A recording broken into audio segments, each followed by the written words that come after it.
Hi, this is Debbie with True North Training. A lot of people have asked me recently, what can they do about their tight hips? There are a lot of reasons why hips are tight. I don't know that I can answer them in one short video, but I do know I have some mobility tricks up my sleeve to help you out. And so I think I'll start first with the stretch that most people butcher the most. That is a hip flexor stretch. You know, everybody starts in this position and then they glide forward. They glide forward. Look, I can't even keep my heel on the floor. They glide forward thinking they've got all this mobility and they don't realize they're getting that mobility from their low back.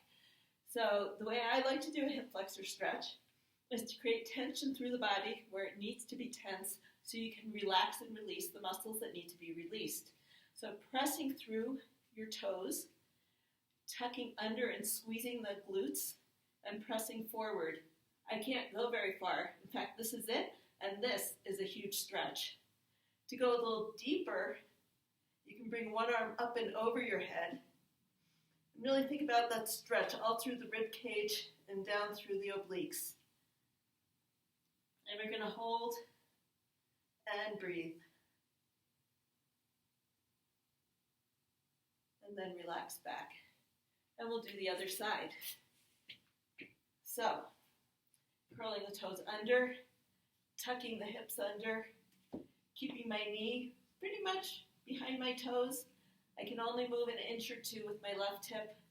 And then we're going to reach up and over. And enjoy that stretch. Create that big lengthening feeling through your side. And then come out of it. Okay. I also like to explore the range of motion that we all have in our hips by doing a controlled articular rotation. You might have heard these sometimes called CARs. You want to press through your fingers, press through your toes. And what you're going to do is take your knee as high as you can towards your chest, out to the side without lifting your hips, and then finishing that rotation. So making giant circles as big as your current mobility will allow, exploring the edge of your mobility, finding that range of motion. We'll go 3 times in each direction.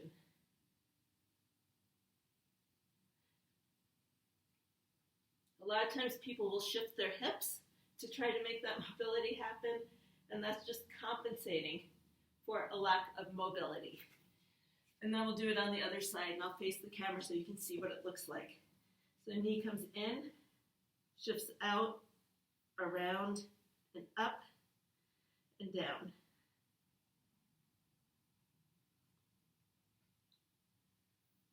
Round, up, and down. And then we'll go back the other way, keeping your knee about 90 degrees, trying to keep your hips as level as you can. Imagine you've got fancy crystal glass of your favorite beverage or a piping hot cup of coffee on your back and you don't want to spill it. That's the shifting that I don't want to see. Okay, so that's the second stretch. Third thing is hip rocking. Hip rocking is really phenomenal. Notice what your range of motion is. So you can rock forward, then back to your heels, forward, and back. You don't need to go more forward than this. If you want to get creative, you can make a big circle, stretching as far out to the sides as you can. If you want to get fancier, I add some abduction. So we stretch out the inner thigh. And with this, we can actually connect our upper and lower body. And in doing so, loosen up the hips. You'll see in a second. So let's rock back. Doesn't matter if your feet are flat on the floor or curled under. We're going to rock 4 times.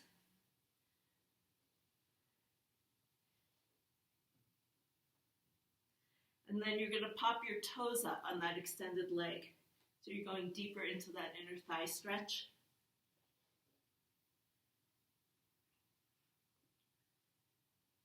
And now that your inner thigh muscles are stretched and relaxed and your hips are moving, you want to make sure your hip and your knee are still in alignment. Take one hand behind your head, rotate down to your wrist, and up overhead. to your wrist and up to the ceiling.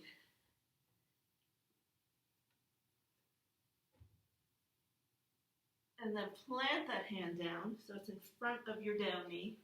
We're going to take the other hand up and thread the needle 4 times. So reaching through as far as you can and up.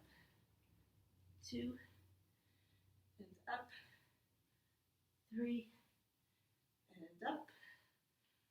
4 and up. Okay, bring your hand down, turn your toes down, bend your knee, and then bring it in. You're going to go to the other side now. So what this is doing is stretching through the fascial line right now between your hips and your heel on the leg that's extended. When you flip your toes up, you're stretching that muscle a little bit more, keeping it dynamic. And when you take your hand behind your head, you're actually connecting your right heel with your left shoulder, or whatever side you're on. So we're going to rotate down and then up. You might feel it in your back, and that's okay. It should just be a stretch. There might be a limit to how far you can rotate. Let's bring that hand down, and then we'll lift up this way, and we'll keep working those spiral lines on the body from your feet up to your shoulders.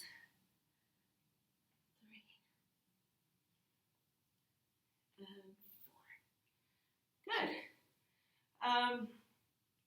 The next one we're going to do are windshield wipers. So we're going to lie down, your feet wider than hip width apart. Take your knees down to one side, down to the other. No weight on the hips. Check in with how much mobility you have. And then come back to center. Plant your feet about hip width apart. Cross one ankle over the other. And energetically push that knee away from you. So you can think of it as being like half a butterfly stretch. You want to open up. If your left foot is up, you want your left hip to open. And then you're going to twist down, holding that openness in your hip. And you can hang out there for as long as you want. It feels good. Come up to center and switch sides. And when you do this, you might notice that one side feels, a whole lot tighter than the other. And that's okay. You can hold it a little bit longer. You can do these butterfly movements a little bit longer, trying to get that hip joint to relax. And then as you twist down, keep energetically pushing that knee towards the wall in front of you.